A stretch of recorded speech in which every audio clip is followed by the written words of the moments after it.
that your position is annihilated, which I am doing right now. Now, when you say not A is true solely on the grounds that you don't have a reason to believe in A, that is the fallacy of an appeal to ignorance. Argumentum ad ignorantum. Do you agree?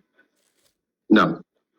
Okay. Do you understand what the fallacy, an appeal to ignorance is? Yes, but I couldn't choose A in that case. Okay. Listen to me carefully. If you say that something is true or false, right? If I say to you that a proposition is true because it hasn't been shown to be false, or vice versa, that's an appeal to ignorance.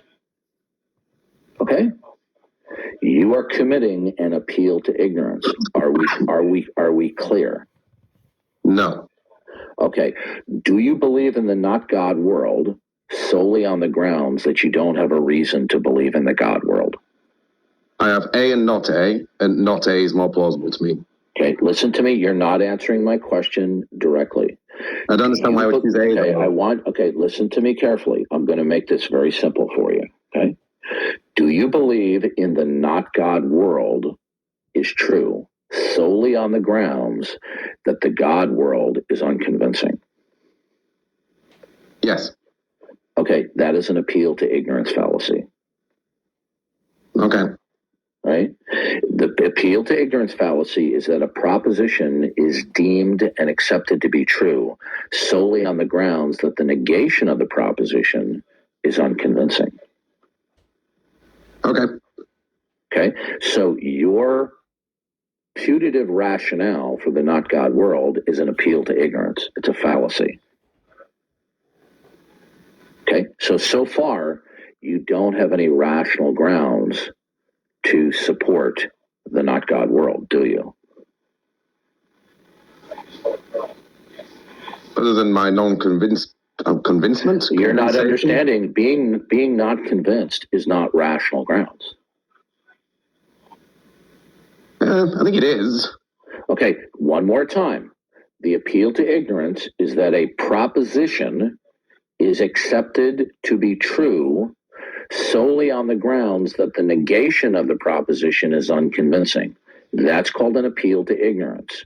That is your reasoning, okay? Would the same not be true for someone who chooses A, though? If somebody selected the God world solely on the grounds that they were unconvinced of the not God world, that too would be an appeal to ignorance.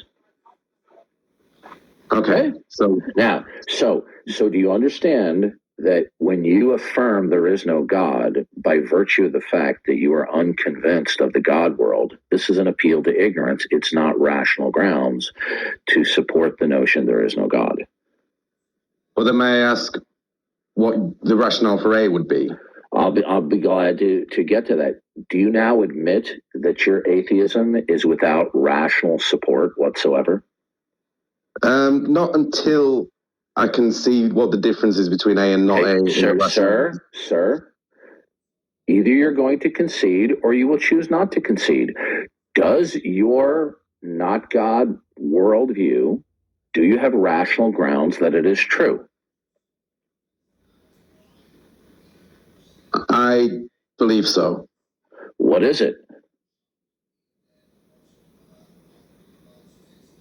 I mean, I'm not completely ignorant of A. I know the arguments for A. Okay. So it's not. I'm not hearing an answer to the question. What is the rational basis that there is no God? What is the rational basis that the not God world is true?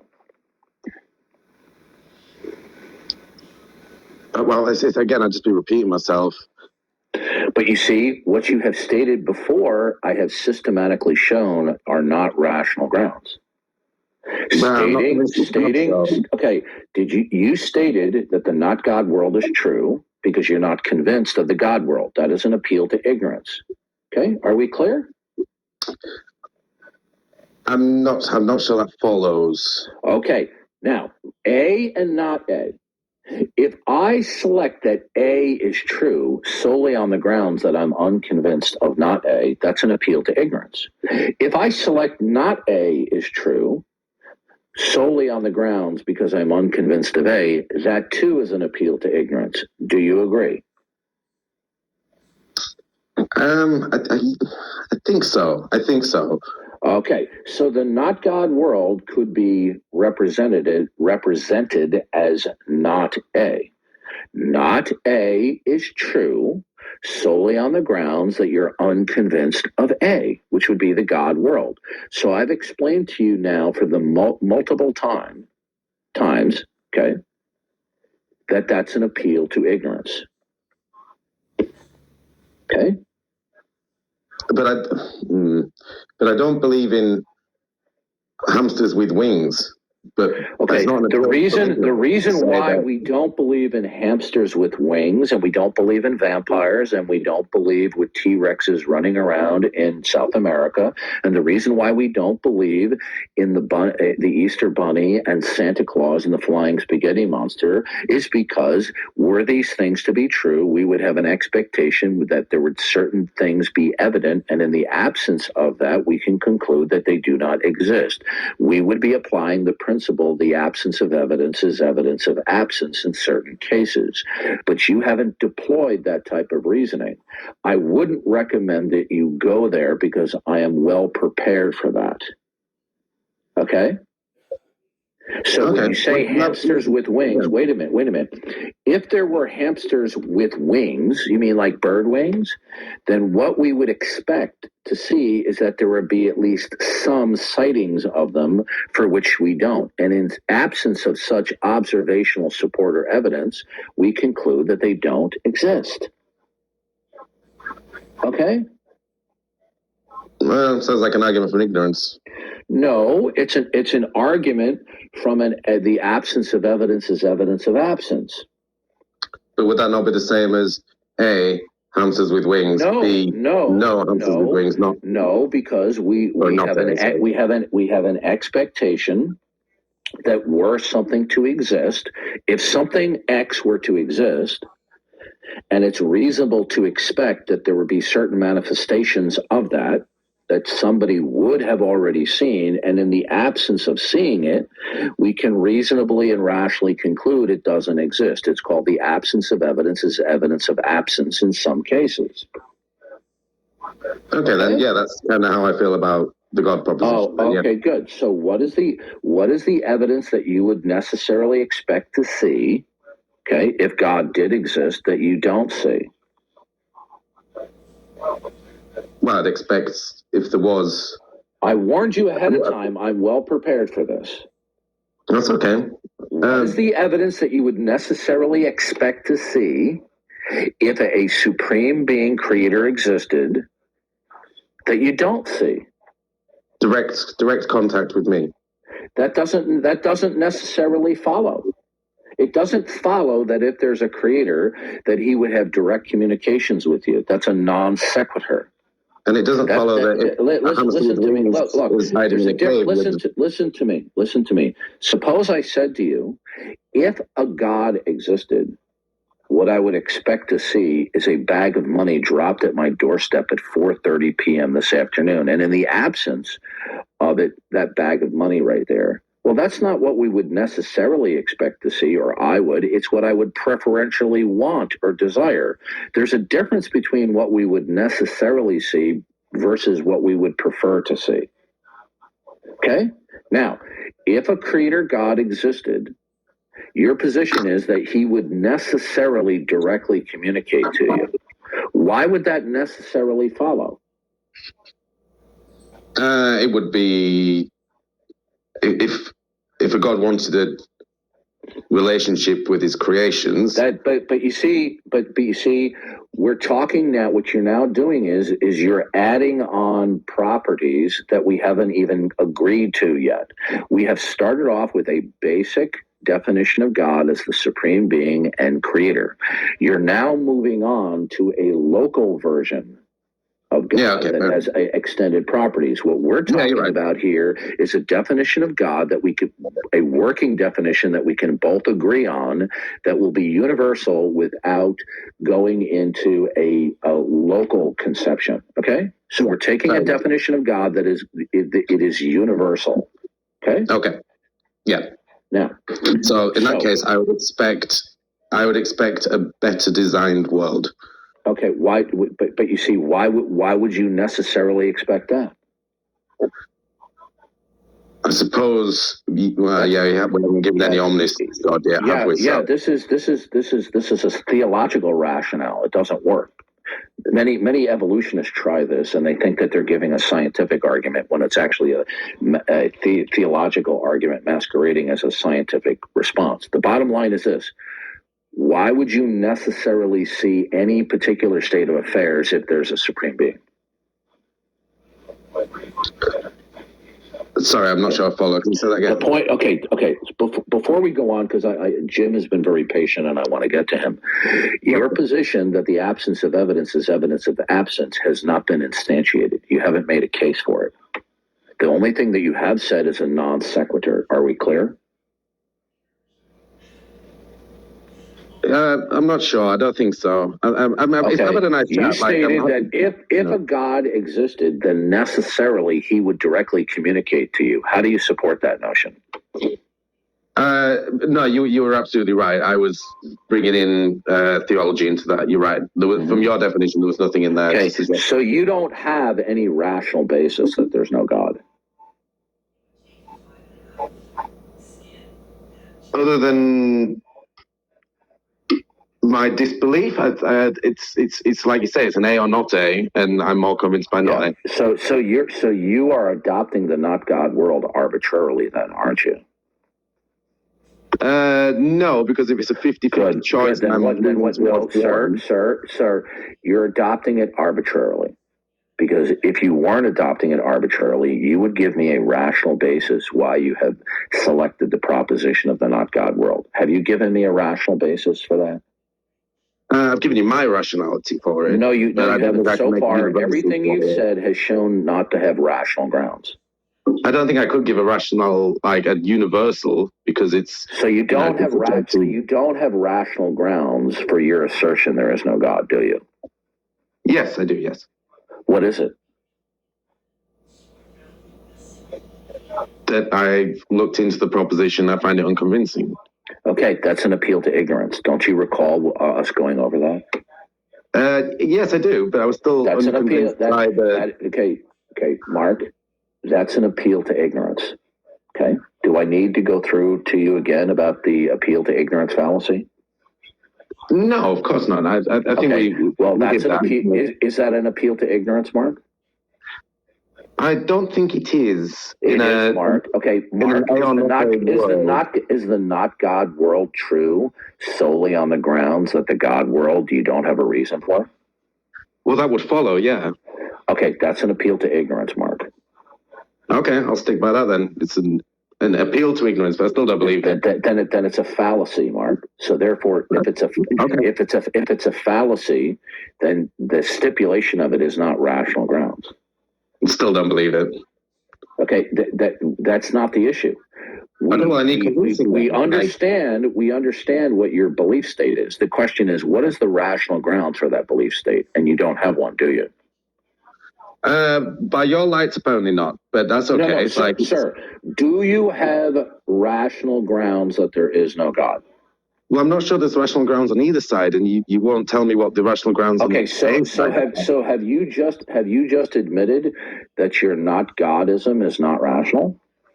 No, because it is rational to me. Okay, good. Then how is it rational? We've been through this, mate. Well, everything you've said so far has been debunked. Did you offer a counter rebuttal to my refutation? I didn't buy your rebuttal, though. Okay. The fact that you don't accept it is not a counter rebuttal. Have you offered a counter rebuttal? Well, the thing is, we're not arguing on equal terms here, are we? Because you won't tell me what the rational you're just ignoring the elephant in the room. So far, what you said is that God doesn't exist because if he did exist, he would directly communicate to you. But you didn't defend that. You admitted that's a non sequitur. Okay. I was talking about a local God in that case. I retracted that. Right. Now, but you also said that God doesn't exist because you're unconvinced. The not God world is true, The rational basis for that is because you're not convinced of the God world. Well, that's the appeal to ignorance. That's not a rational basis. I think it is. If I'm presented with A and not Mark, A, and I'm not convinced by A, and I have to choose one of them. Mark, you're not understanding. If you adopt a proposition versus the negation of the proposition, not A versus A, if you adopt either one solely on the grounds that the negation is unconvincing, that's the fallacy of an appeal to ignorance. Are we clear? I'm not sure, because why would I choose A? Okay, Mark, if I have two propositions, A or not A, okay, I want you to pick one of those propositions, okay, A or not A, pick one. A. Okay, if you tell me A is true solely on the grounds that you are unconvinced of not A, that is an appeal to ignorance. But if you only have two choices, surely you have to go with the one that seems more reasonable. Mark, the issue, okay, Mark, what is your reason to believe in A? Okay, well, the answer is you don't have one. Yeah. Okay, so that's called an appeal to ignorance, that a proposition A is deemed to be true solely on the grounds that its negation, not A, is unconvincing. That's an appeal to ignorance, Mark. In a 50-50 like that, I'm not sure it is, because I think surely... Mark, how many times have I gone over this with you? I know, but I'm literally, not... Mark, this is uncontroversial. If you believe in a proposition, okay, whatever that proposition is, solely on the grounds that the negation of the proposition is without a reason to believe in it, okay, that's an appeal to ignorance. Are we clear? I'm not sure that... Right, hang on, let me Google appeal to ignorance. Appeal to ignorance fallacy. Okay, suppose I said to you, there are no other living things on any other planet in the universe outside of the Earth because I don't have a reason to believe in it. Mm-hmm. Okay. Right, but there's other options in there. No, you're not understanding. I'm giving you an example, okay, of an appeal to ignorance. Okay, I'm just looking at it now. Okay. Oh, John Locke. Okay, so telling me God doesn't exist because you're not convinced, it doesn't follow metaphysically and ontologically at a worldview level that God doesn't exist. Yeah. I'm not saying God doesn't exist because I don't believe in him. I'm saying I don't believe in him. Like, I'm not saying he doesn't exist because I don't believe in him. What is the rational basis for the universal of the not God world? What's the rational basis for that? I couldn't possibly defend that. I'm only one man. Well, wait a minute. Okay, so then you are holding to the proposition irrationally then, aren't you? No, I believe it. What is the rational basis? Of course you believe it. You believe it irrationally. I don't think I do. I think I've looked at A and not A and decided that not A is more reasonable. For the last time, what is the rational basis for the universal of the not God world? The rational basis? I don't think it... I'm not sure it just is. It's a brute fact. Do you have a rational basis for that universal declaration? Not as a universal that you would accept, no. Okay, no. Do you have a rational basis for that universal declaration? Do you have one? I've been repeating myself, mate, and I don't want to wind you up. Either you have a rational basis for your universal declaration or you don't. Do you have a rational basis for that universal declaration? I've just been repeating myself, mate. You're going to say we've been through that. All I want to know is yes or no. Well, why would you repeat an appeal to ignorance as a valid form of reasoning when I've already explained to you that it's not? Well, because you're not giving me your side. Like, if we've got a choice of both. Okay, we haven't, listen to me. Again, we haven't gotten to that issue right here, okay? Well, can we get to it? The title of the room, listen to me, the title of the room, okay, has to do, is there even one atheist who does not lie, meaning engage in deception? I asked you about your atheism, okay?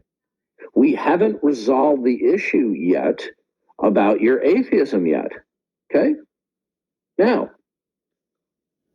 atheism cannot be put on the table as true because I may have failed to convince you. Atheism is a positive universal declaration that all things that do exist independently of God because God doesn't exist. Okay, but I can't epistemologically give you a reason 100%. This is why God doesn't exist. You don't have a reason for your not God, right? No more so than anyone has a belief in anything. Okay, so all right, so you're telling me then that your assertion of the universal there is no God is arbitrary? No. Okay, what is the reason? How did you determine there is no God? How did I determine that there is no God? As I said, I've read the Bible, and then I read the counter-side.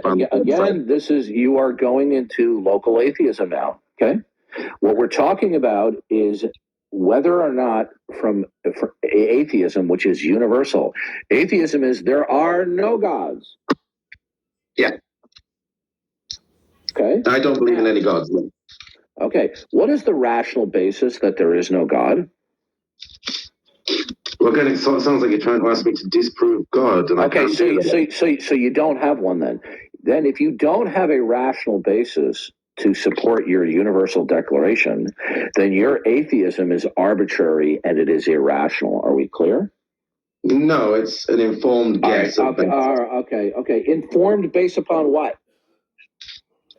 The God proposition. Okay. Again, you're appealing to ignorance. Okay. Well, no, we're talking about God. Okay. Listen to me. Is the appeal to ignorance fallacious reasoning? I still don't really believe it is, but you seem convinced. No, it's called argumentum ad ignorantum. Would you like to look that up? An appeal to ignorance fallacy. Okay, it is a fallacy. You can find it on the interweb, right?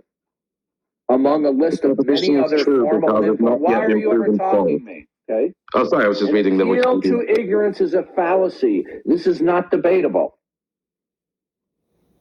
Okay? Now, you have committed the appeal to ignorance. I don't think I have. I'm reading about it now. Okay, goodbye. You're done. Move you back to the audience. So here we have at the tail end complete dishonesty. I walked him through it step by step that even a fifth grader could understand, and he has to resort to plain dumb, which is deceptive. Go ahead, Jim. Thank you for your patience. Well, thank you, Darth. How are you today? I am good. How are you?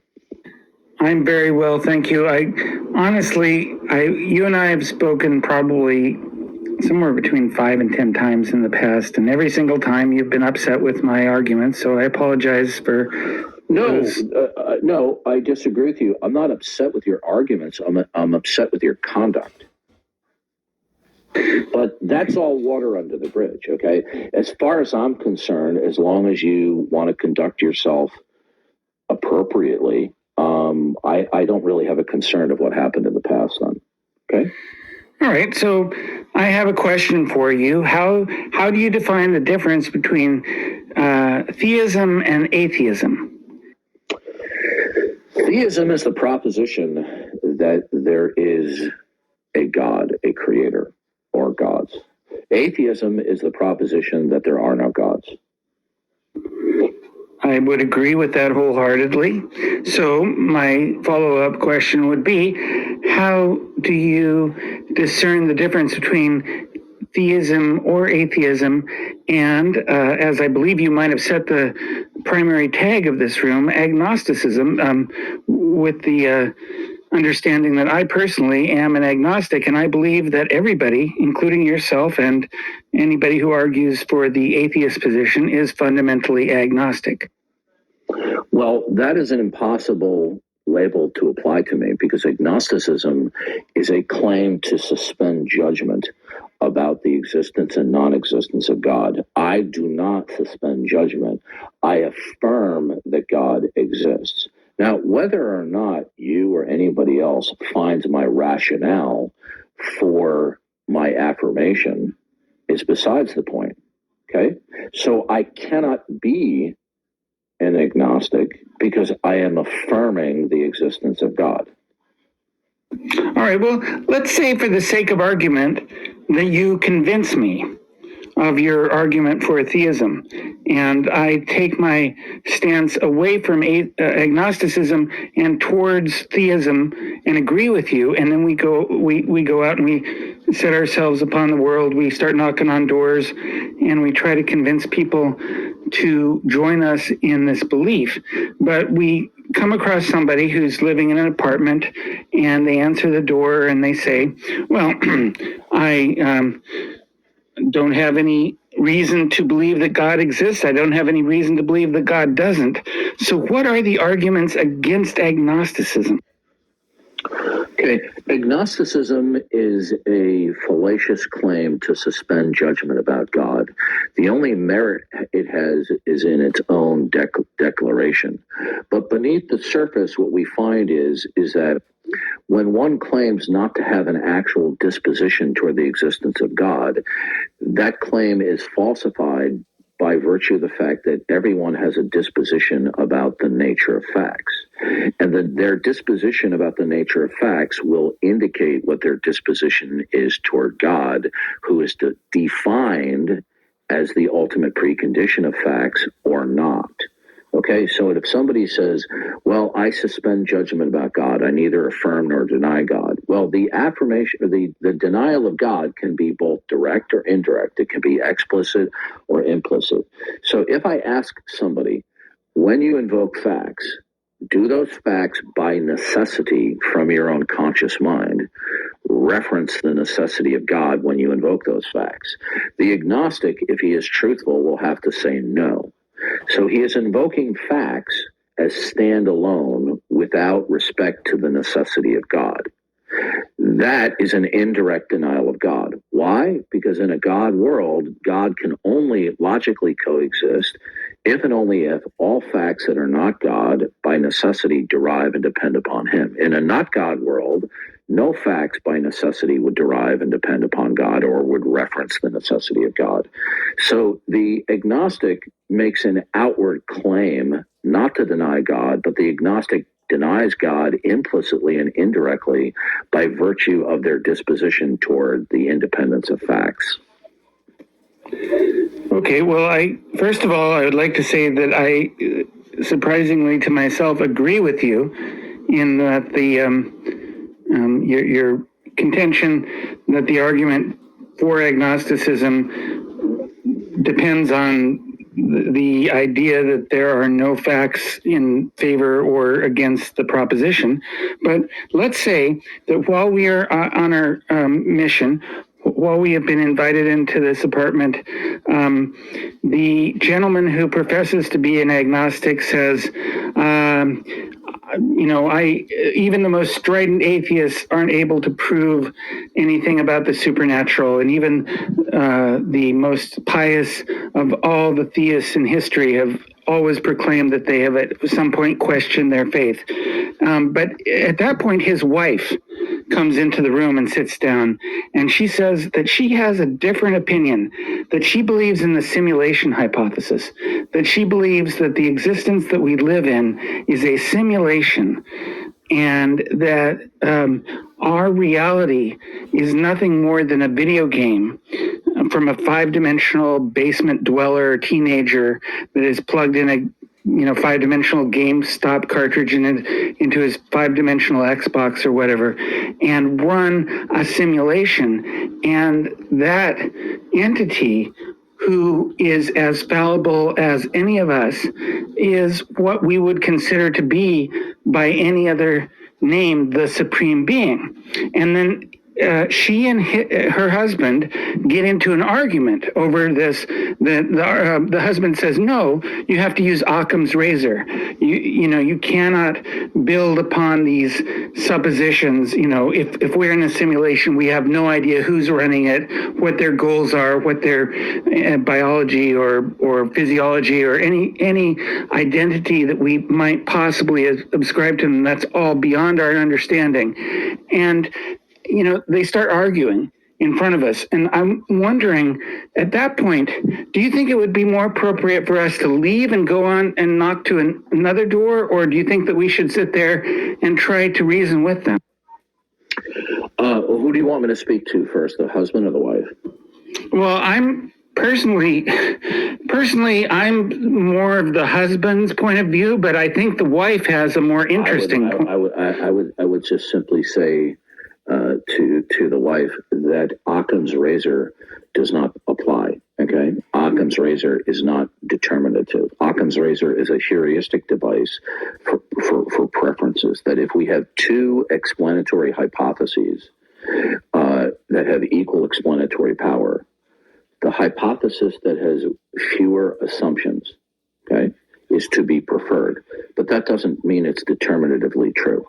So therefore, Occam's razor goes out the window. When we're talking about God or not God, the God world versus not God worldview, we're not dealing with hypotheses, okay? What we're dealing with is a comprehensive, ultimate worldview, okay? And either one has a rational basis for the worldview or they do not. In her case, she wouldn't have a rational basis insofar as what you've said as for what would be the ground of all being and therefore dictate what the model of reality is. Okay? Merely talking about a simulation does not address what it is that is at root fundamental. Okay? So the husband is a classical agnostic, and the wife is an adherent to the simulation hypothesis as propounded by Elon Musk and others. What is ultimate within the simulation scenario? What is it that is ultimate and fundamental that dictates every instance of what is, can be, and cannot be? That's a very good question. And instead of answering it, I'm going to refer you to a video by a professor at Columbia University by the name of David Kipping, who made a video about, he tried to calculate the probability that we are living in a simulation. And I'm going to, spoiler alert, I'm going to give you the answer. That's not the issue. The issue, the simulation, okay? Whether it's a simulation or not does not address the issue as to ultimacy, okay? Now, what is it that is ultimate, okay? So this woman is not really specifying and arguing for what it is the ground of all being. She just simply saying the world as we are in it, we are encapsulated by some simulation, but it doesn't say what it is that imposes and dictates and constrains the simulation itself. Well, okay? Darth, you can imagine 10 years down the road, say 10, 15, 20 years down the road, you can go to the store and buy some kind of quantum computer that we don't have today that is capable of simulating a universe of the same complexity of the universe that we find ourselves in. And you could be the god of that universe simply because you are running. That won't happen because I have a DeLorean with a flux capacitor and I've been to the future and that doesn't exist. Okay. All right. Well, I will simply leave. See, I can play that game too. Okay. The bottom line is the woman who proposed that we're in a simulation. Okay. Has she articulated what it is that is ultimate, dictating every instance of what is, can be, and cannot be? Well, her thesis is that we cannot know. If we are in a simulation, we have no information about who's running that simulation. That's all I need to know. So all she's simply saying is that the simulation that she thinks she's in, these circumstances of a simulation that she thinks she's in, is shrouded in ultimate mystery. Therefore, she's not making a definitive statement as to whether there is that which is ultimate is a mind, God. Okay. Now, as for her husband, he's simply laying out the claim that he's suspending judgment, but he's not suspending judgment because I can ask the husband, when you invoke facts, consciously, okay, in the quietness of your own mind or verbally, when you invoke facts, do you do so with reference to the necessity of God, or are facts without referencing the necessity of God? If he is an honest agnostic, he will have to admit that he's invoking facts without referencing the necessity of God. Such a stipulation constitutes an indirect denial of God. So let's say he does. Let's say for the sake of argument that he absolutely says, I am referencing facts that do not presuppose the existence of God.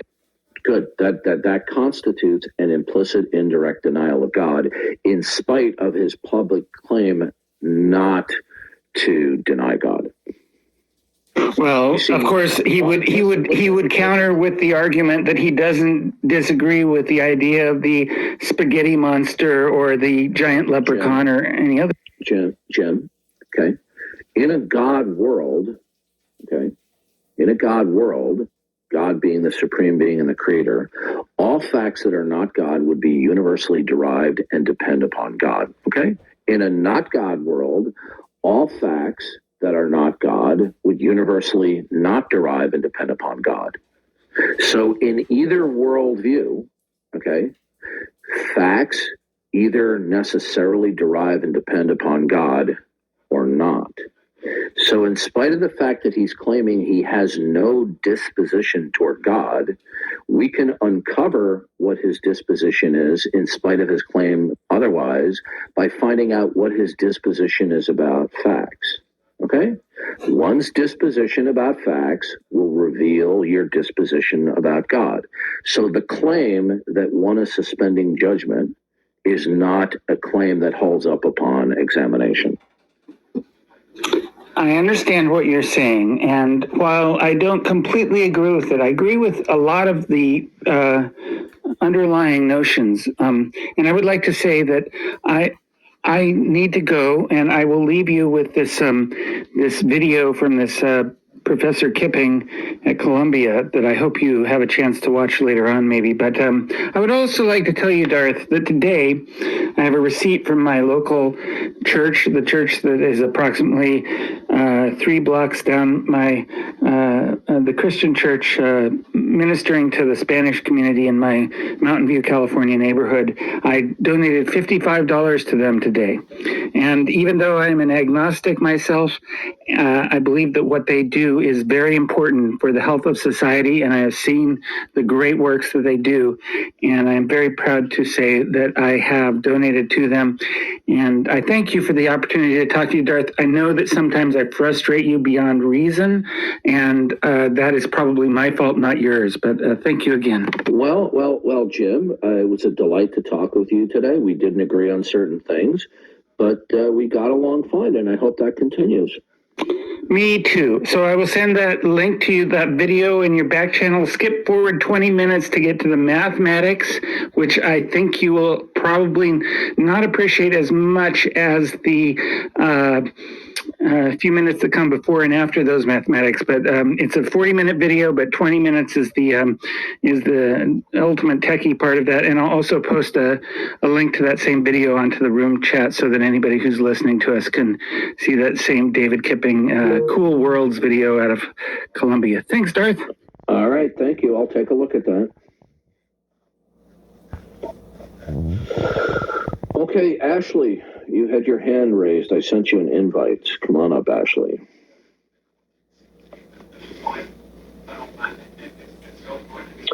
Well, that was nice because all previous interactions with Jim, Ashley put, I'll try to be nice. It did not go well each and every time. And to my surprise and to my delight, I think we had a good interaction. Go ahead, Ashley. All right, Darth. Now, I'm Scottish, so I'll try to be as clear as possible. You're Scottish. I'm Scottish, Before you begin, can you just say for everybody, and I want you to say in a very excited and intense way, I want you to say, I haven't got the power. I can't do it, Captain. I don't have the power. I can't do it, Captain. Thank you very much. From an old Star Trekkie myself as a kid growing up. So go ahead. Do you mind if I ask you a question? Sure. All right, so just pretend for a moment that you got somebody with a gun to your head, all right? And he's going to give you 2 questions.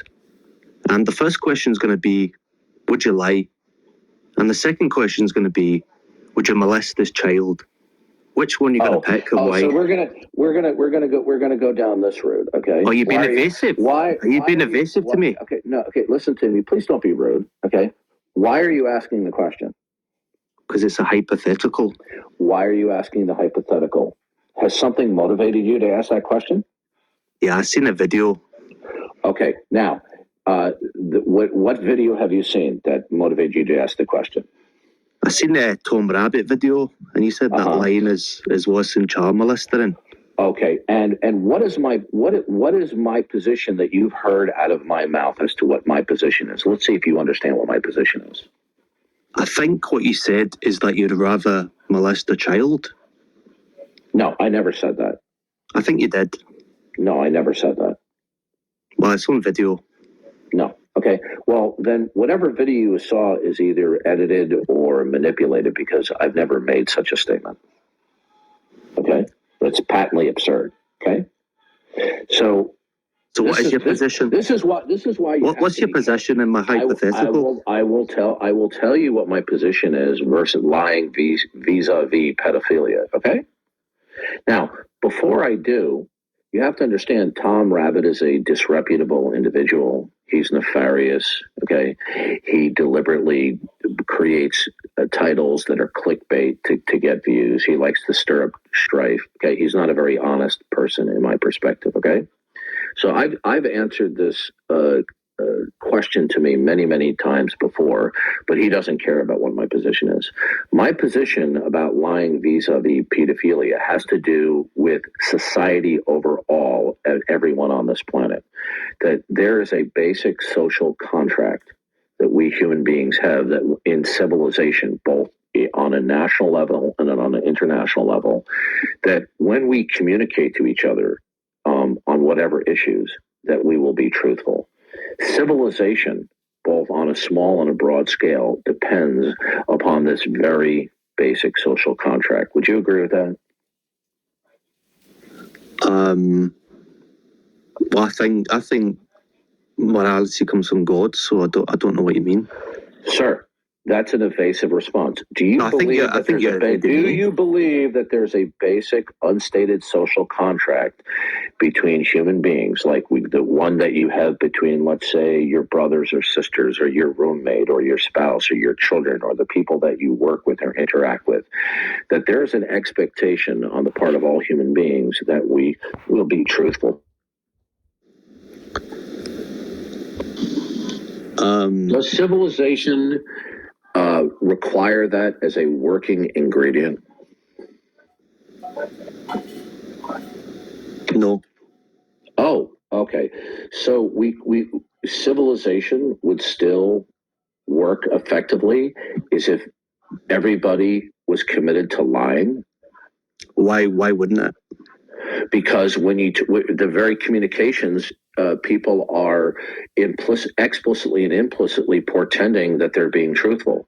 When you turn on the TV and you look at the weather report, okay, do you assume they're telling you the truth as far as I see it?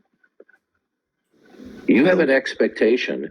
You have an expectation that everyone that you deal with, everybody that you hear from, you have an expectation that they're going to be truthful, don't you?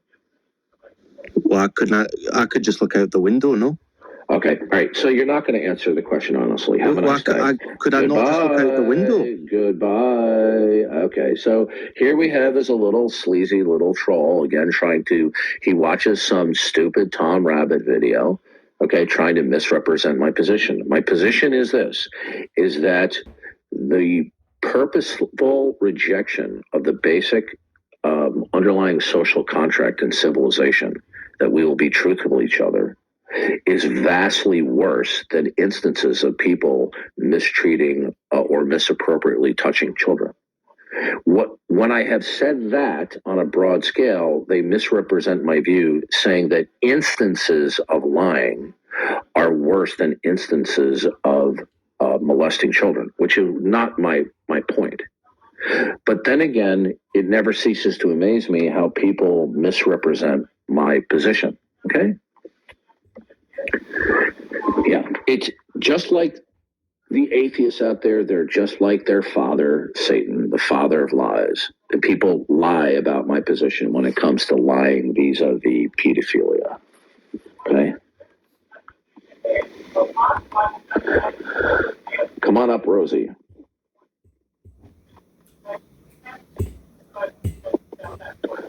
Hey. Hey. I've been up here before. I had a kind of cool chat with you guys before. Don't know if you remember. Okay. So are you an atheist? I am indeed. Okay, can you explain to us the rational basis why there is no supreme being, creator God? Okay. I think that there is no God because how can it happen if like so many bad things happen in the world? Okay, the fact that there are states of affairs that the both of us or others find very distasteful or unpleasant, it doesn't follow from that what is fundamental to all states of affairs is not a mind. Okay?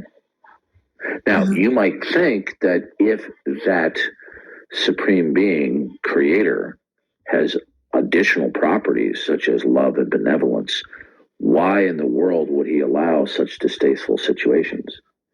But the fact that you might find it seemingly incompatible, it doesn't follow from that they are in actuality incompatible.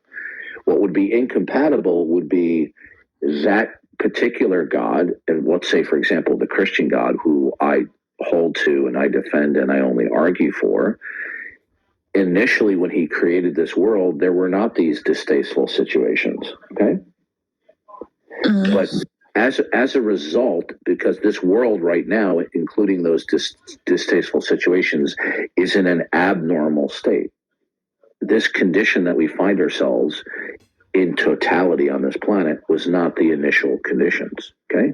The initial conditions that the God of the Bible created, these distasteful situations were not included as a part of the plan. But because of the rebellion of man, God has temporarily judged this world as a part of his ultimate plan of redemption to motivate people during the course of their lives with both good and bad things to seek God in the afterlife and not to love this present world. And that includes distasteful situations of death and even pain and suffering. Okay? So one may want to conclude that these distasteful situations are incompatible with a maximally benevolent God, but it doesn't necessarily follow that that's the case. Okay. Interesting. Okay. The reason why a lot of people will raise such an objection, right, is because they deem that they have a better plan of creation than the God of the Bible. But you see, all they're then using, therefore, is their own reason about how things ought to be or should be in the plan of creation. But that's not a defeater at all. That's just simply an exaltation of their human reasoning as having supremacy over the God's reasoning. Okay? I see. So in the biblical view, God has created a world of agents, both of angels and humans, that he seeks to fellowship and love, and so that they can love him and be happy forever. But in that creation, both some angels and man, Adam and Eve, initially rebelled. Well, in God's plan of creation, he has a redemptive plan by which he's not going to redeem the fallen angels, but he will redeem those in humanity who fell into sin, who desire to turn to God and to be saved. But I don't believe in any of this, though. This doesn't make sense to me because I don't believe it. Okay, well then not believing in it is a worldview denial. So you are denying the Christian worldview by virtue of your worldview. Okay. But why must I look at the like Christian worldview as it being correct? I don't think that there's a correct way to view things. Well, then you have no reason to believe or disbelieve anything then. But then, like, I could say the same to you. Why do you? Did you just say there's no correct or wrong way to see things? We don't know. We don't know how things happen. We actually don't have any proof. So there isn't a correct answer right now. So all do you have proof? Okay, are you going to let me respond? Yeah, for sure. I'm just asking. Okay, you just made a universal declaration. We don't have proof, but you didn't finish that. What does that mean? You don't have proof. What does that mean? Well, exactly. We don't have proof that God Of what? actually exists, and we don't have proof that science created the world. So like my point is like how can there be a correct way? I think that everyone can have their outlook. I don't think there is a right or wrong outlook. Okay, so when you say there's no proof of God, okay, that is the equivalent of saying God does not exist. Are you aware of that? Please repeat, sorry. When you say there's no proof or evidence of God, okay, that is the equivalent of saying God doesn't exist.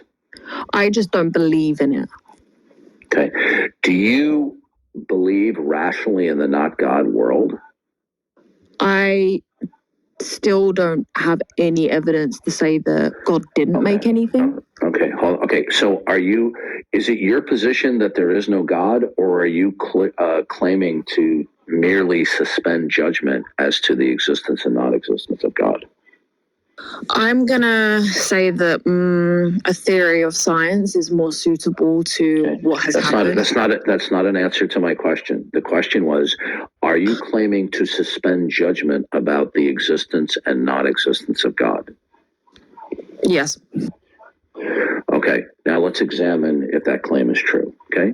When somebody claims to suspend judgment about the existence or non-existence of God, they're claiming they have no disposition toward God or not God. However, we can show that this claim is not true by revealing what one's disposition is about facts. Because in a God world, all facts by necessity would reference the necessity of God. In a not God world, facts would not necessitate referencing the necessity of God. Okay? Now, when you invoke facts, okay, hold on one second.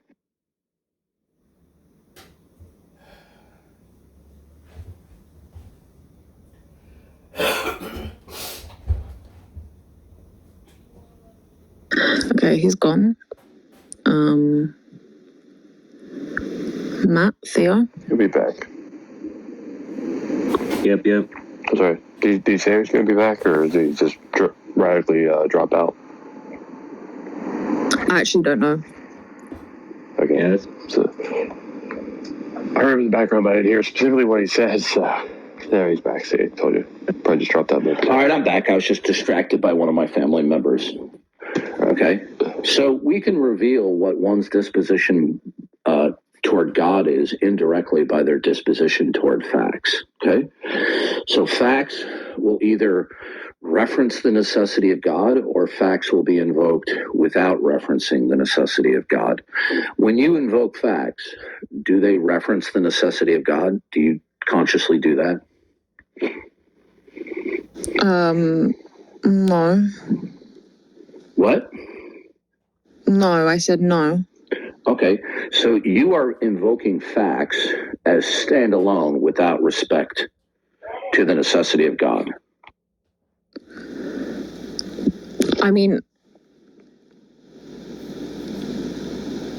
I don't really know what you're talking about. When you invoke facts, you are invoking them as standalone for whatever there are reason. no facts. Don't you understand? Like, there is a creative story that you guys have made up. Listen to me. There are no facts. Is that a fact? There are no facts. The Bible's not factual. Do you know that? Okay, we're right now, we're not talking about the Bible. Okay. See, what I find commonly happens when I start talking with an atheist, they start to rabbit trail, which is what you're doing. Okay. I think that's what you're doing. Let me ask you this question. I think you're just like finding random things right now. Listen to me. Is it a fact, as far as you see it right now, that you're talking to me? Yes. Okay, but you said there are no facts. No, I meant there's no facts in religion. Are we talking about okay? Well, first of all, talking about how to make a building? Wait a minute. That's not what you said. Keep your voice down when you're talking to me, sir.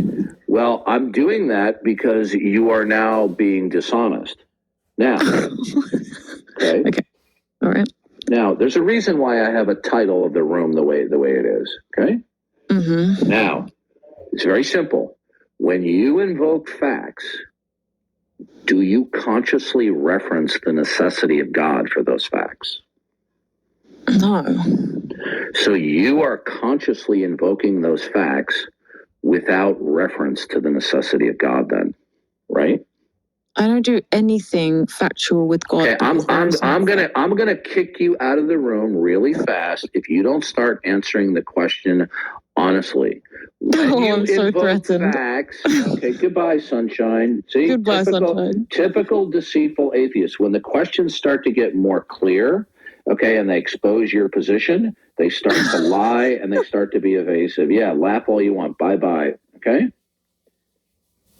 This is what they do. They start off on a good foot, and then they start to become more evasive and deceptive. And one of the ways they lie and they become deceptive is to start to segue onto semi-related rabbit trails rather than staying focused on the question at hand, which is what she was doing. Okay? She did not want to answer the question truthfully about her disposition toward facts, because then it was going to reveal. Hold on.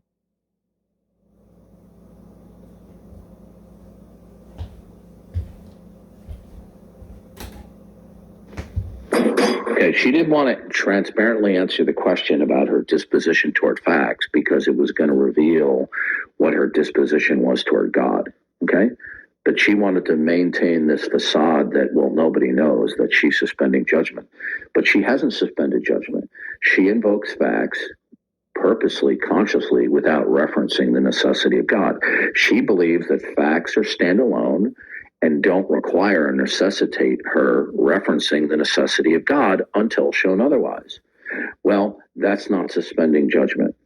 Your disposition toward facts will reveal your disposition toward God, in spite of the claim that you have no disposition toward God whatsoever. Anyway, I'm going to have to go on an errand. Matt and Theo, if you could take over. Excuse me, I have hiccups. All right, if anyone else wants to come up and chit-chat with Matt or Theo, Charles wants to talk. Come on up, Charles. Let's see if there's anybody else. Let's see, Jawed wants to come up.